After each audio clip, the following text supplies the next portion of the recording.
Pastor Bill, anything about God excites me, and especially after becoming a Christian, anything about Jesus is just... Well, that's what we love about you, Sabi. You know, this is great.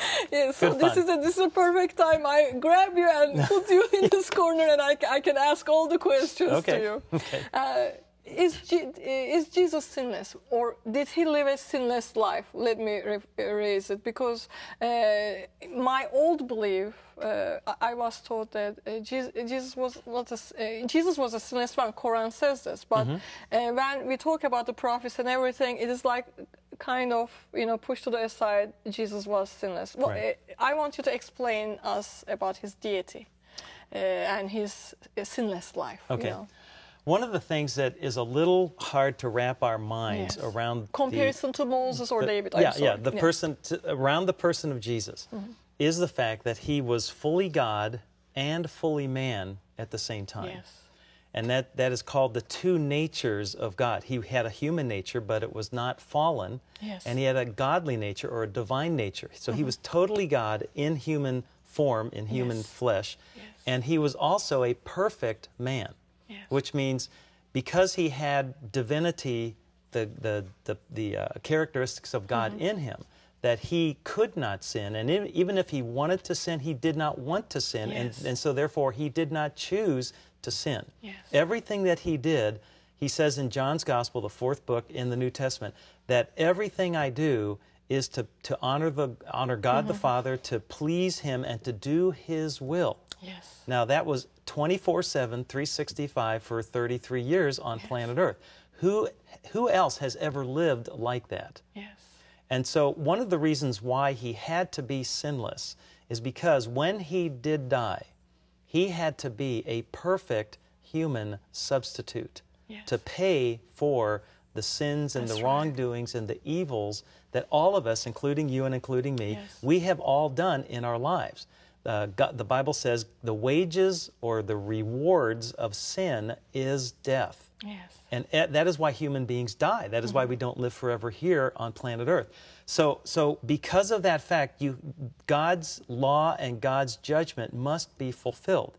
And for that to be fulfilled, either we have to die or someone else has to die in our place. Yes. Somebody has to pay the price. Exactly. Right? The price must be paid because the law has been broken. And God is just, but he is also love. And there's this tension between these two, we call them aspects of God, but in God's character there is a tension between love and justice. Yes. And God is loving, but he must also have his justice satisfied or he ceases to be God consistently. Yes. So that is why he sent Jesus. Jesus must be God in human form. Jesus must be a sinless man to become a sinless sacrifice so that when he died, his death as a human being could cover all of humanity. It opens the door for people to put their faith in Jesus so that they can have their sins forgiven through the perfect sacrifice. This is God's mercy for Exactly, us. yeah. And showing his love, Grace, the love mercy, that I was love, looking for all my life in wrong places. Yes, yes. I am telling you,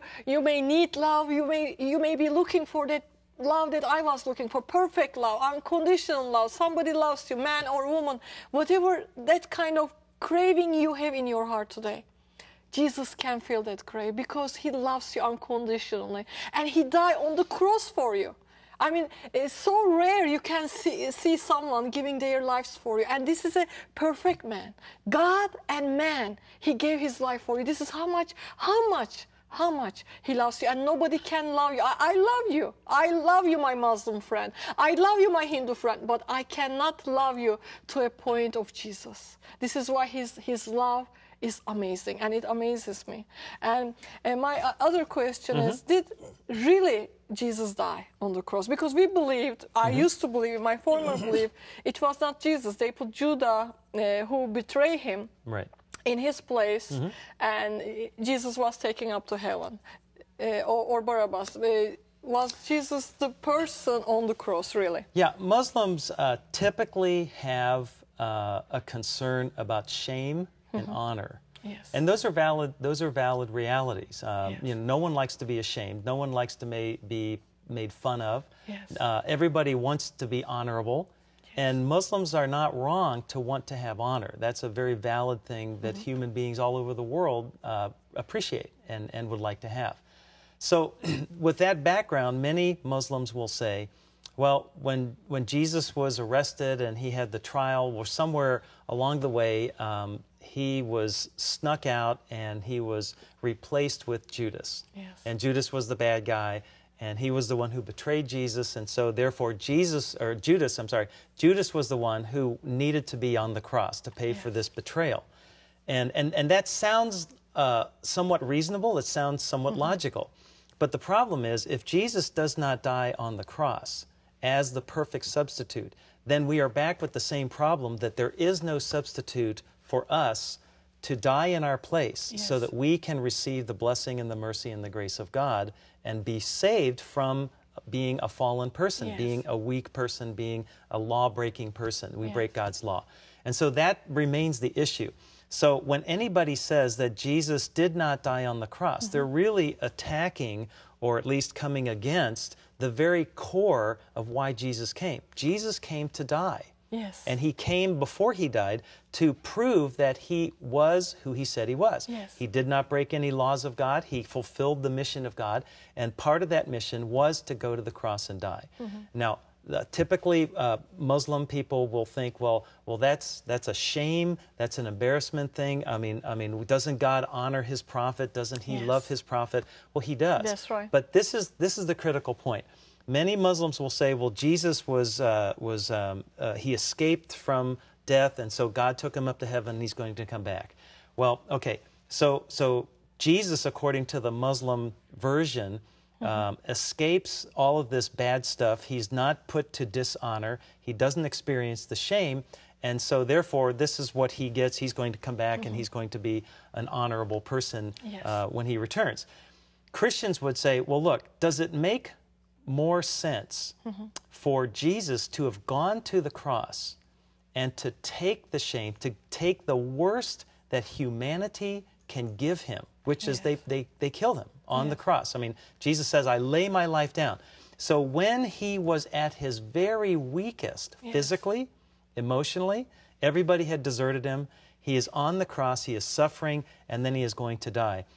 God in heaven saw what he did and brought him back from the dead so that he dies no more. And is it more honorable for him to take the worst that mankind can throw at him and then come back and still be victorious? Or is it better that he gets more honor by just avoiding the difficulties? That's right. And so I believe, and I think the Bible teaches, that Jesus receives greater honor because of what he went through, because he was embarrassed, because he went through that shameful episode, but the episode doesn't stop there.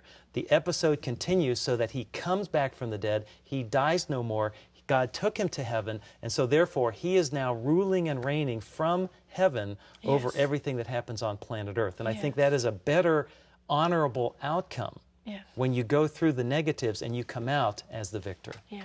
And I want you to think, I want you to challenge you again. I want you to think, when you say that Jesus really was not on the cross and, God put Judas on the cross, so what are you saying to the character of God? Did God trick people? Does God lie to people? So instead of Jesus, he puts Judah on the cross. This is not God's way of doing things. And I want you to question, when you read something, not because you were born in that land and this is the only religion, this is the only God presented to you, which I've been there. I understand that you believe, because it was the only thing that you were taught. But I want you to question, when somebody teaches you something, or you read in your book something, ask yourself and say, can this be God? I ask that. Can this be God? Because I have expectations from God. I want him to be just. I want him to be truthful, because he's the truth. Can God trick people, putting, instead of Jesus' place on the cross, someone else, and make them believe that it was Jesus? Can this be God's way of doing things? I want you to, I don't want to convert you. I don't want you to, oh yes, I want to become a Christian. This is the only thing. No, this is not my purpose. My purpose is to create the hunger and thirst in you, the interest in you to find the truth. This is my reason in this life. This is my purpose. I want you to ask yourself, is this God? Can God act like this? Because this is very important. When I started asking these things, I found the truth. And you will find the truth, and truth will set you free. After a short break, we will be together again, okay?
Dear friends, we are talking about the most wonderful, most great subject. We are talking about God, true God, real God.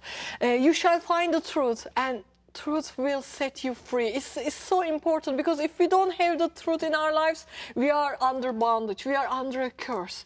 And God is love. This is the main truth. God equals love. I know you guys have so many names for God, but I want you to ask, do you have love? One of the names of God. We have God as a loving God. It is adorable. It's wonderful. He lavishes. He pours out His love on us. This is a God I am talking about, and I hope that you find that God one day, and He will reign in your hearts. He will make your heart His home. There's nothing more wonderful. There's nothing greater than God is making through His Holy Spirit your heart His home. And in a little bit, we're going to tell you how you can do that. And I want to turn to Pastor Bill. Thank you so much for all these wonderful explanations. Fun. We are having fun. I'm having a great time here. I want to ask you to compare the Moses, Abraham, and Jesus, because Jesus said a few places before, Moses was, I am, because I want people to really get this understanding of this prophet and then above prophet. Okay, so Abraham, Moses, and Jesus? Jesus, yes, okay, yes. All right.